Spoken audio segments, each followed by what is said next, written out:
On a cold February morning in 2001, in the quiet expanse of rural Montana, a young woman vanished without a trace. Her name was Sarah Mitchell, 23 years old, a waitress at the town diner, a daughter, a sister, a friend to many in the tight-knit community of Haverhill. She left her apartment to drive to work just after dawn, her shift beginning at 7. Her car was found 3 days later, abandoned on a logging road 15 miles outside town, keys still in the ignition, her purse on the passenger seat, $47 still inside her wallet. There were no signs of struggle, no blood, no witnesses, no body. For 23 years, the question haunted everyone who had known her, everyone who had searched those frozen woods, everyone who had watched her mother age with grief. What happened to Sarah Mitchell on that February morning, and who knew the truth all along? The town of Haverhill sits in the northwestern corner of Montana, tucked between mountain ranges that rise like sentinels against the sky. Population, barely 800 souls. The kind of place where everyone knows everyone, where the same families have lived for generations, where the high school graduating class numbers maybe 30 students in a good year. Main Street runs 6 blocks long.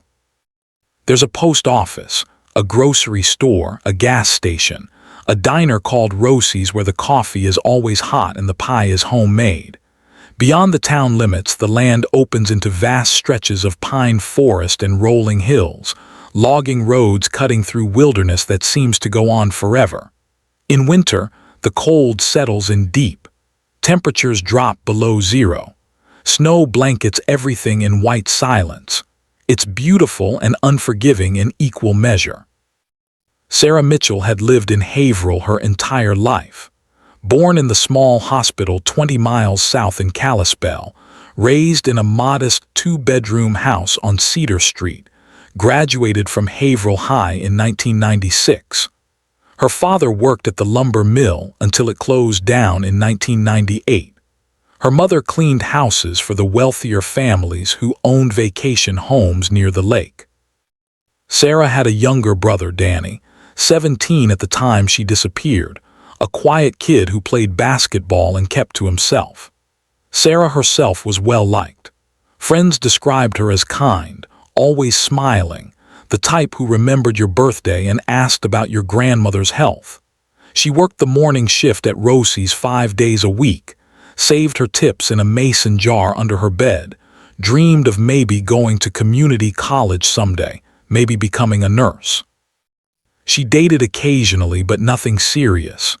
She lived alone in a small apartment above the hardware store, rent $250 a month.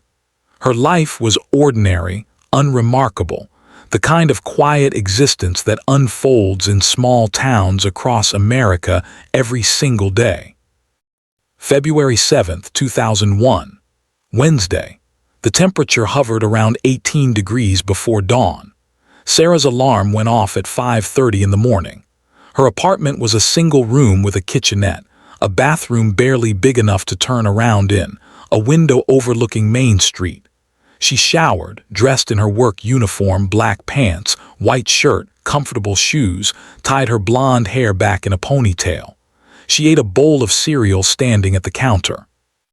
She grabbed her coat, her keys, her purse. She walked down the narrow staircase to the street.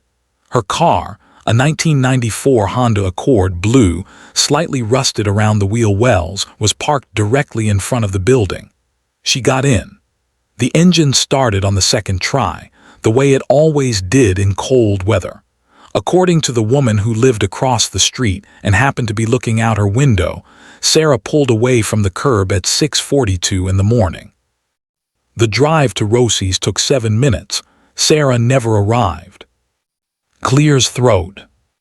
When Sarah didn't show up for her shift, the owner of Rosie's, a woman named Margaret Harris, assumed she was sick. Sarah had never been late before, never missed work without calling, but Margaret figured there was a first time for everything. She tried calling Sarah's apartment.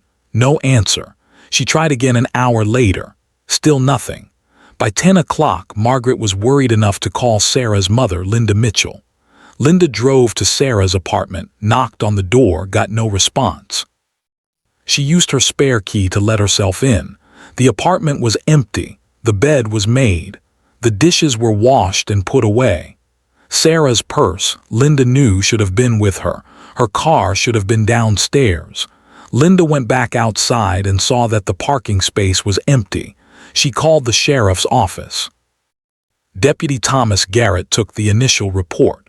Small-town police work meant everyone wore multiple hats. Garrett was 41 years old, born and raised in Haverhill, knew the Mitchell family the way he knew most families in town. He wrote down the details methodically. Sarah Mitchell, 23, last seen leaving her apartment approximately 6:45 that morning. Driving a blue Honda Accord, Montana plates. Expected at work at 7, never arrived. No history of running off, no recent arguments or problems that Linda knew about, no boyfriend or ex-boyfriend causing trouble. Garrett drove the route from Sarah's apartment to Rosie's himself. 7 minutes, just like it should be. No sign of the car, no sign of Sarah.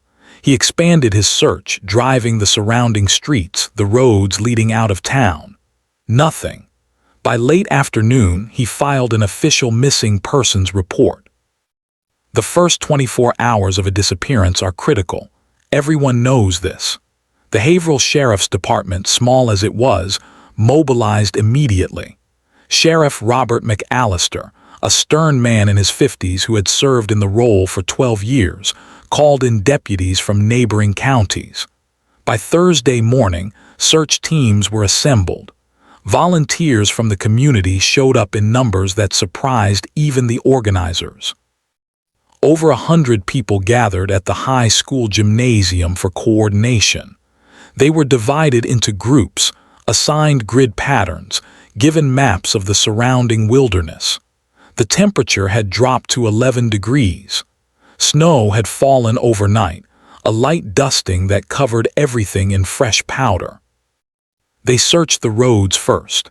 Every logging trail, every turnoff, every access road that snaked into the forest. Teams walked shoulder to shoulder through the woods, calling Sarah's name, looking for any sign, clothing, footprints, disturbed ground. Dogs were brought in, given items from Sarah's apartment to catch her scent. The dogs followed trails that led nowhere, circling back on themselves, confused by the cold and the snow. Helicopters from the state police flew overhead, scanning the vast stretches of wilderness with thermal imaging. Days passed. The search expanded to cover hundreds of square miles. Volunteers returned day after day, faces reddening from the cold, hope diminishing with each empty hour. On February 10th, 3 days after Sarah disappeared, a hunter found her car. The logging road was remote, rarely used in winter, accessible only by four-wheel drive. The Honda Accord sat at an odd angle, front wheels slightly off the road, driver's door closed but unlocked. The hunter approached cautiously, looked inside, saw the purse on the passenger seat. He backed away and called the sheriff's office immediately. Within an hour, the road was cordoned off. Crime scene investigators from the state police arrived. They photographed everything. They dusted for fingerprints. They cataloged every item inside the vehicle. The keys were in the ignition, turned to the off position. Sarah's purse contained her wallet, her driver's license, $47 in cash, credit cards she rarely used, a tube of lipstick, a pack of gum. Her work apron was folded on the back seat. There was no sign of struggle. The seats showed no tears, no blood, no indication of violence. The doors and windows were intact. The odometer reading was checked against service records from the garage where Sarah had her oil changed 2 weeks earlier. The car had traveled approximately 18 miles since the oil change, from her apartment to Rosie's and back a few times, then from her apartment to this logging road, 15 miles outside town. Clear's throat. Investigators measured the tire tracks. The Honda's tires left clear impressions in the dirt and light snow. There were no other tire tracks visible on the road, no footprints leading away from the vehicle except those made by the hunter who discovered it. It was as if Sarah had driven to this remote location and simply vanished into the air. Deputies whispered quietly among themselves, standing beside their patrol vehicles, breath visible in the cold. Nothing about this made sense. Why would Sarah drive 15 miles in the wrong direction from work? Why would she leave her car here, her purse inside, money untouched? If someone had taken her, forced her into another vehicle, why were there no signs of that other vehicle? Why no tracks? Why no witnesses? The investigation turned inward as investigations often do. Police looked at Sarah's life with forensic precision. They interviewed her friends, her coworkers, her family. They asked about boyfriends, ex-boyfriends, anyone who might have shown unusual interest. They searched her apartment again, this time looking for anything they might have missed: journals, letters, emails. Sarah's computer was seized and examined. Her phone records were pulled. In the weeks before her disappearance, there was nothing unusual. Calls to her mother, to friends, to the dentist to confirm an appointment. No threatening messages, no secret relationships, no financial problems beyond the ordinary struggle of living paycheck to paycheck. Those who knew Sarah said she seemed normal in the days before she vanished. Happy, even. She had talked about maybe taking a trip to Seattle in the spring, visiting a friend who had moved there the year before. She had bought a new pair of shoes she was excited about. She had made plans to help her mother repaint the kitchen the following weekend. There were no signs of distress, no hints of someone planning to run away or harm themselves. Her bank account showed regular deposits from her paychecks, small withdrawals for groceries and gas. The last transaction was a withdrawal of $20 from the ATM outside the grocery store on February 6th, the day before she disappeared. The community responded with an outpouring of support that was both heartwarming and heartbreaking. Flyers with Sarah's photograph appeared on every telephone pole, every storefront window. Her face looked out from the bulletin board at the post office, the community center, the grocery store. The local newspaper ran her story on the front page week after week. Vigils were held, candles were lit, prayers were offered. Sarah's mother, Linda, aged visibly in those first weeks. Her hair seemed to gray overnight. She stopped eating. She stopped sleeping. She spent her days driving the roads around Haverhill, looking for something, anything, that might lead to her daughter. But as February turned to March, as March turned to April, the search efforts diminished. Volunteers returned to their normal lives. The media coverage slowed. The state police investigators moved on to other cases. The sheriff's department kept the case open, kept Sarah's file on the desk, but there were no new leads to follow. The trail had gone cold as the Montana winter. Sarah Mitchell had simply disappeared, and no one could explain how or why. For those who have ever watched a case go cold, who have seen the moment when active investigation becomes passive waiting, there is a particular kind of despair that settles in. The phone stops ringing. The search teams stop forming. Life goes on for everyone except the family left behind, frozen in that moment of loss, unable to move forward, unable to let go. Years passed with cruel indifference. 2001 became 2002, then 2003, then a blur of seasons that brought no answers. Sarah Mitchell's case remained open but dormant. Her photograph stayed pinned to the bulletin board in the sheriff's office, fading slightly in the fluorescent light. New deputies who joined the department learned about her as part of the town's dark history, the unsolved mystery that haunted the community's collective memory. Every few months, someone would call in a tip: a hitchhiker spotted on a highway 2 states away, a woman who resembled Sarah seen in a grocery store in Idaho, a psychic claiming to have visions. Each tip was followed up, each lead evaporated into nothing. Linda Mitchell never stopped searching. She converted Sarah's old bedroom into a command center of sorts, walls covered with maps, timelines, newspaper clippings. She joined online forums for families of missing persons, spent hours reading about other cases, looking for patterns, similarities, anything that might spark a new direction. She hired a private investigator in 2004, a retired detective from Billings who came recommended by another grieving mother. The investigator spent 3 months reviewing the case file, re-interviewing witnesses, checking backgrounds. He found nothing the police hadn't already found. He returned Linda's retainer, half of what she had paid him, and told her gently that without new evidence, there was nowhere left to look. Sarah's father stopped talking about her. He returned to work at a different lumber mill, 40 miles away, a longer commute but steady pay. He came home exhausted, ate dinner in silence, fell asleep in front of the television. The marriage, which had been strong before February 2001, began to crack under the weight of unspoken grief. Linda wanted to keep searching.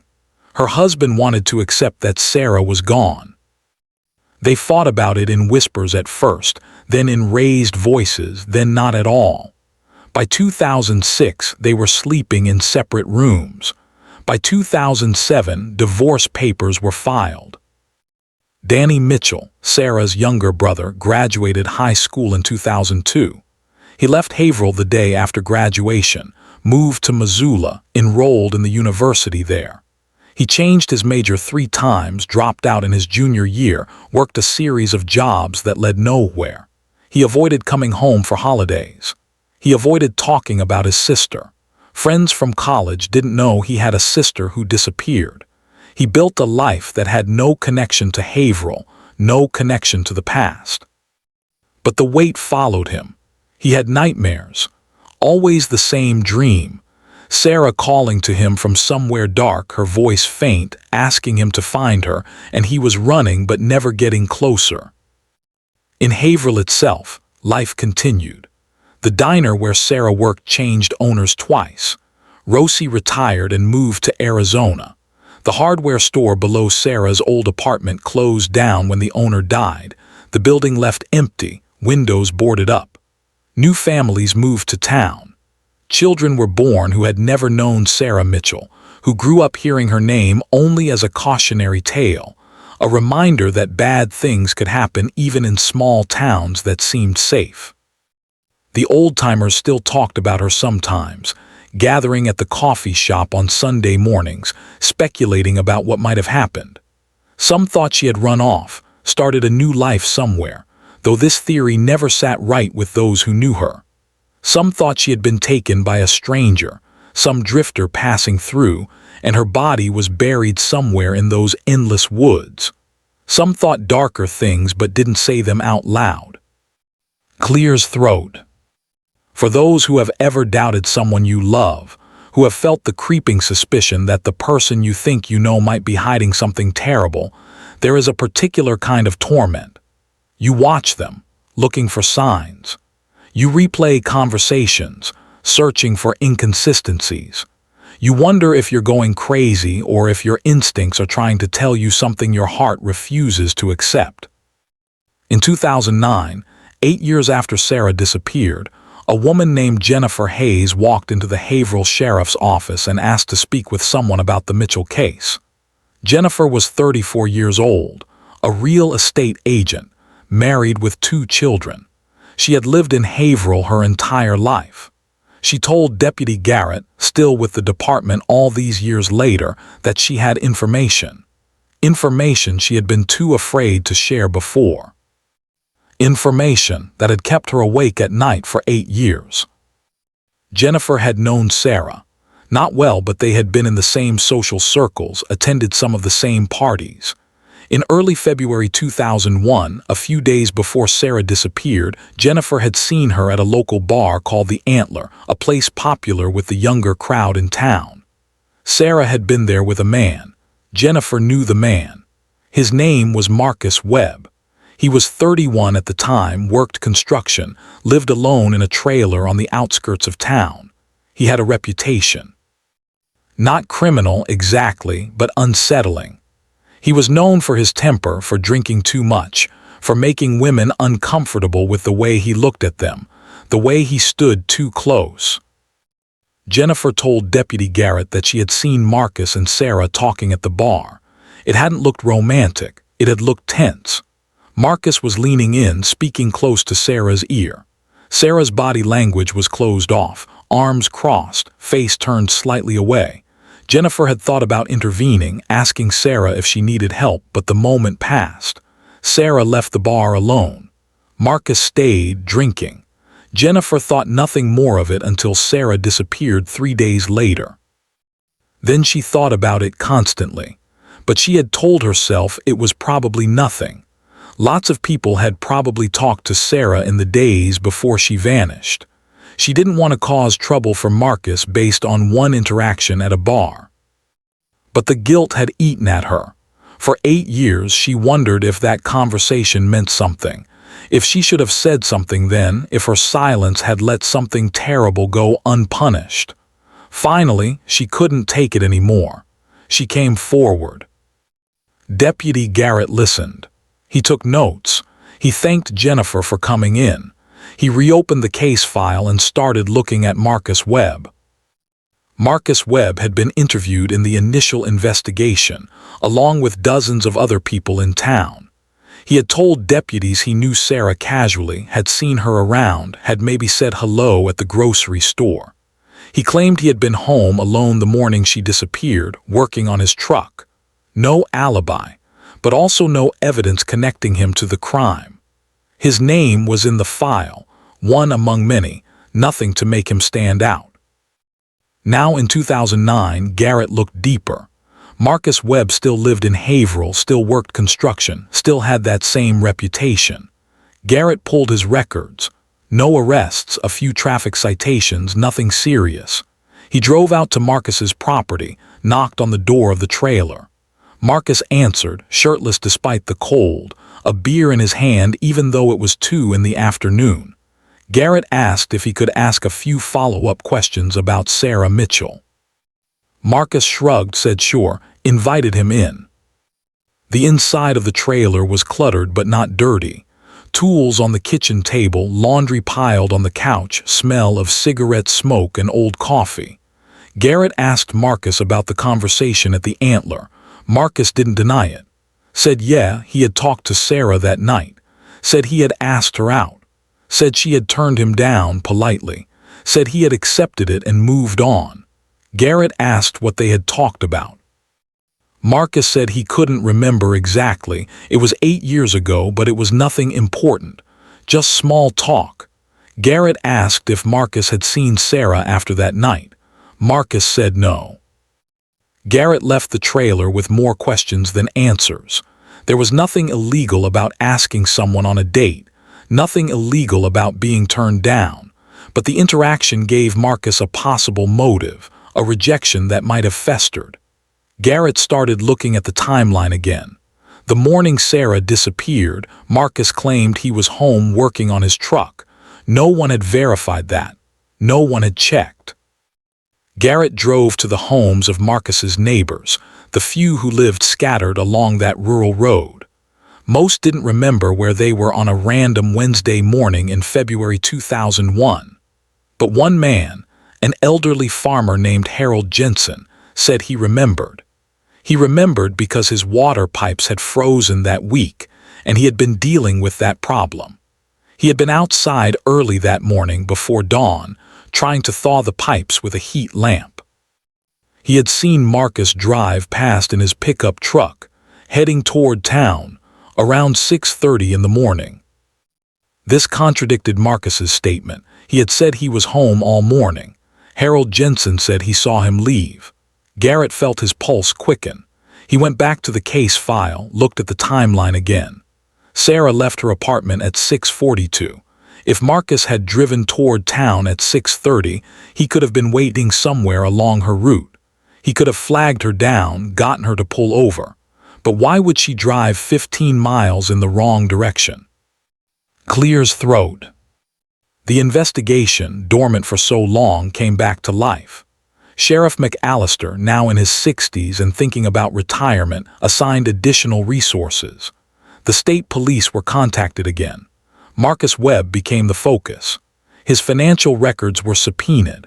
His truck, the same one he had been driving in 2001, was impounded and searched. Forensic teams went over it with ultraviolet lights, luminol equipment that could detect trace amounts of blood even years later. They found nothing. Either the truck had been meticulously cleaned or Sarah had never been inside it. Investigators interviewed Marcus's former co-workers, people he drank with, women he had dated. A pattern emerged. Marcus had a history of not taking rejection well. A woman he had dated in 1999 said he had followed her for weeks after she broke up with him, showing up at her workplace, calling her at all hours. Another woman said he had gotten angry when she turned down his advances at a party, called her names, had to be escorted out by friends. Nothing that had resulted in charges, but a pattern nonetheless. But patterns are not proof. There was still no physical evidence connecting Marcus Webb to Sarah Mitchell's disappearance. No witnesses who had seen them together that morning. No forensic evidence in his truck or his trailer. The case file grew thicker with circumstantial details but no smoking gun. Then in the spring of 2010, something shifted. A woman named Rachel Porter contacted the sheriff's office. Rachel had dated Marcus briefly in 2002, about a year after Sarah disappeared. The relationship had lasted only a few months before Rachel ended it, uncomfortable with Marcus's possessiveness, his drinking, his temper. She had moved to Oregon years ago, started a new life. But she had been following the news about the reopened investigation online, and she remembered something. One night in 2002, Marcus had gotten very drunk. They were at his trailer and he started talking about Sarah Mitchell.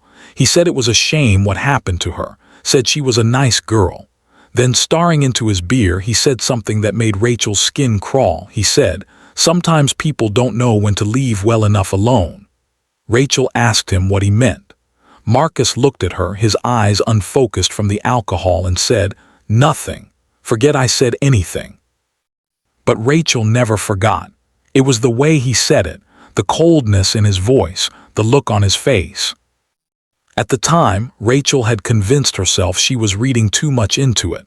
Marcus was drunk and maudlin, not confessing to anything.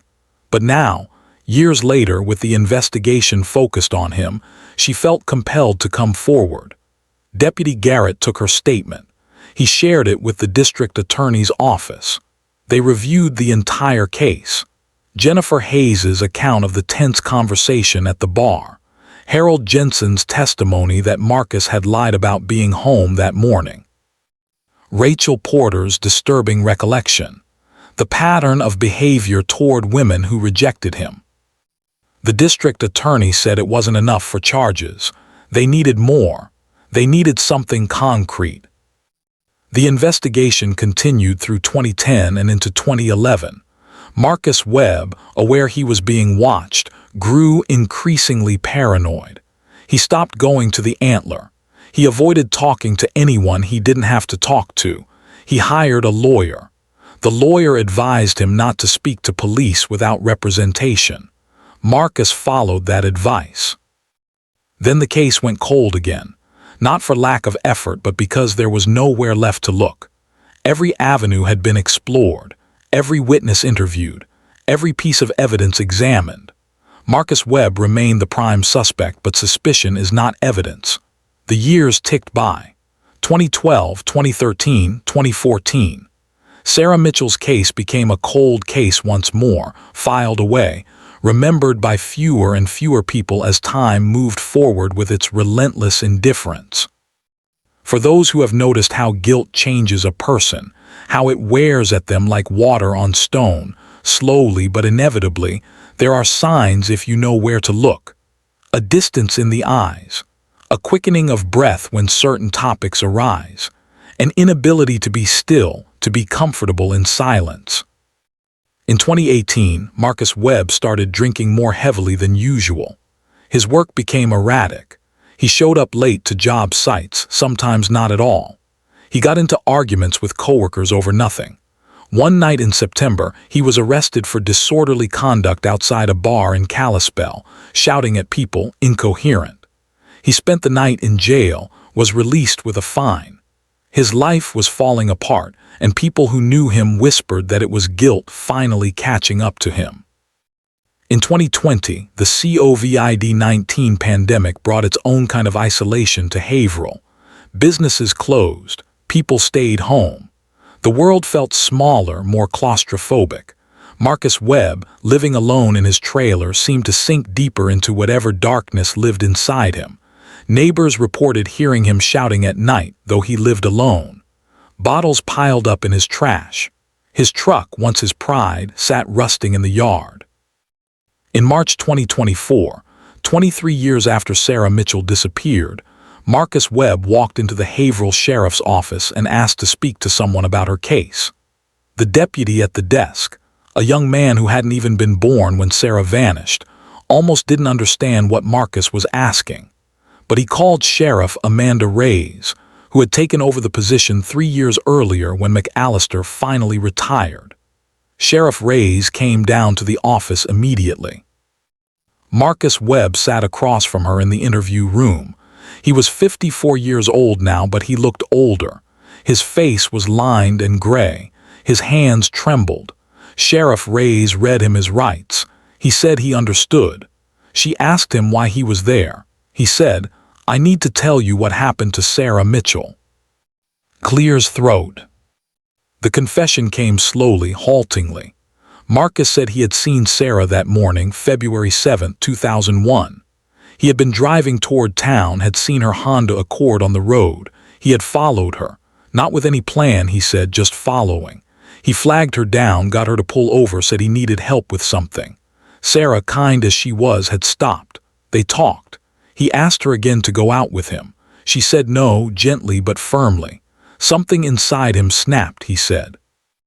The years of rejection, the anger he carried, it all came out. They argued. It escalated. He said he didn't remember exactly what happened next. He said his hands were around her neck before he realized what he was doing. He said she struggled. He said it was quick. Afterward panic, he put her body in his truck. He made her drive her own car, following him to the logging road. Once there, he moved her body to his truck. He staged her car to look like she had driven there herself. He took her body to a place he knew, deep in the woods, a ravine so remote that no one would find it by accident. He buried her there. He went home. He cleaned his truck. He went on with his life. For 23 years he carried it. The secret, the guilt, the fear, it ate at him, destroyed his relationships, drove him to drink, made sleep impossible. He said he was tired. He said he wanted it to be over. Sheriff Reyes listened. She recorded every word. When Marcus finished, she asked him to show them where he had buried Sarah. He said he would. On March 19, 2024, Marcus Webb led a team of investigators into the wilderness 15 miles from where Sarah's car had been found. The location was remote, accessible only by hiking through dense forest. They walked for over an hour. Marcus stopped at a ravine, pointed to a spot beneath a fallen tree. He said, "She's there." The recovery operation took 2 days. Forensic anthropologists carefully excavated the site. They found human remains, skeletal after more than 2 decades in the ground. Clothing fragments matched what Sarah had been wearing the day she disappeared. Dental records confirmed the identity. Sarah Mitchell had been found. Marcus Webb was arrested and charged with deliberate homicide. The news spread through Haverhill like wildfire. After 23 years of questions, there were finally answers. The community reacted with a complex mix of emotions: relief that Sarah had been found, horror at how long the truth had been hidden, anger that Marcus had lived free for so long while Sarah's family suffered. Linda Mitchell, now 68 years old, was notified by Sheriff Reyes personally. She collapsed when she heard. The hope she had carried that maybe Sarah was alive somewhere, maybe suffering from amnesia or held captive but alive, that hope died in that moment. But with it came a strange sense of closure. She knew now. The not knowing, the worst part of the past 23 years, was over. Sarah's father, Linda's ex-husband, was contacted at his home in Idaho. He wept on the phone. Danny Mitchell, now 40 years old, working as a mechanic in Spokane, took a week off work and drove home to Haverhill for the first time in 17 years. The trial was set for October 2024. Marcus Webb, through his attorney, entered a guilty plea. He spared the family a trial. He was sentenced to life in prison without the possibility of parole. In the courtroom, Linda Mitchell sat in the front row, holding a photograph of Sarah, the same one that had been on flyers all those years ago. When the judge pronounced the sentence, Linda closed her eyes. She didn't speak. She didn't cry. She simply sat there, holding her daughter's photograph, as justice, delayed for 23 years, was finally served. Those who believed Marcus capable of such a thing felt vindicated. Those who had defended him, who had said there was no proof, fell silent. The community of Haverhill began the process of mourning Sarah Mitchell properly, knowing now where she was, knowing what had happened. Sarah was buried in the Haverhill Cemetery on a hill overlooking the town in November 2024. The funeral was attended by hundreds. People who had known her, people who had searched for her, people who had never met her but felt connected to her story. Her headstone was simple, her name, her dates, and beneath that, finally home. The case of Sarah Mitchell is a reminder that truth, no matter how long buried, has a way of surfacing. That guilt, carried in silence, becomes unbearable weight. That justice, though delayed, can still arrive. Sarah's story is one of a young woman whose life was stolen, a family torn apart by grief, a community that never stopped remembering. It is a story of how secrets poison everything they touch, how silence protects the guilty and torments the innocent. For Linda Mitchell, there is no happy ending. Her daughter is gone. 23 years were lost to searching, to hopping, to not knowing. But there is resolution. There is an answer to the question that haunted her every waking moment for more than 2 decades. Sarah is home. The man who took her is in prison.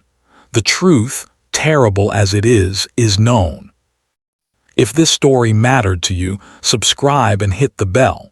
Share the episode. Someone somewhere may still be waiting to be heard.